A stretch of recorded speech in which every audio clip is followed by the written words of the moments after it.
Very good.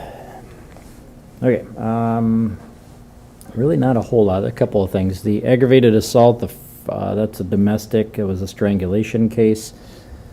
The burglary, that was a garage that was entered, and then they had a car, some items taken from a car. Counterfeiting, that was a fake 100. The clerk recognized it, so they didn't get anything. No suspects. The person left before they got there. The first embezzlement, that was another 100 that was passed. That one was found after the fact, so no suspects there. The second embezzlement, that was a car that was loaned out. Family disputes, we had just a couple of reports. Frauds are both ID thefts, the larcenies, some shopliftings, license plates, storage units, some mail was taken. No big quantities on the narcotics. The robbery, that was a person that was punched and then had their cell phone taken. It happened inside an apartment, and there was 2 suspects, but the victim knew both suspects, so they haven't been found yet, but no serious injuries with that. No arrests have been made so far. The sex offenses, that was a guy that groped a woman. They know each other. Ultimately, he was arrested for sexual contact. Simple assaults were more domestics and other reports. The vandalisms, one was some tires that were slashed, and the other was a room that was damaged.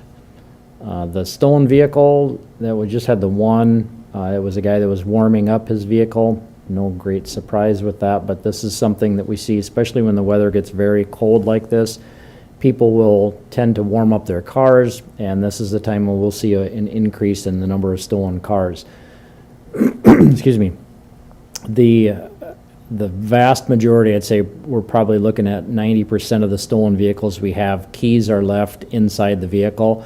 It just makes it even easier when the car is left running. It's pretty easy to do that. I understand people want to have a warm car, but if they're going to warm up the car and they don't have a remote start, have a second set, make sure you lock the car.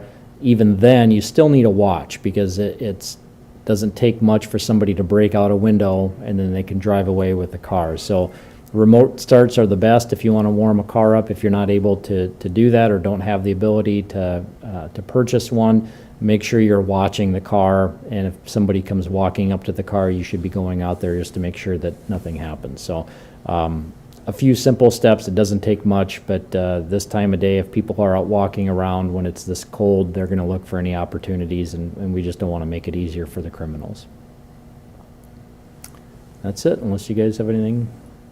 Following up on the incident at Gateway in October, last I asked you, you were waiting for an autopsy? That one, yep, and we're still waiting in that one. So that was a person, and I don't remember how the initial call came out, but the person had been either they thought was assaulted or had fell. I think they've determined that there may have been some assault that took place. The victim in that case later passed from injuries. We're still waiting for the coroner on the manner and cause of death, so I don't have an update. No arrests have been made at this point.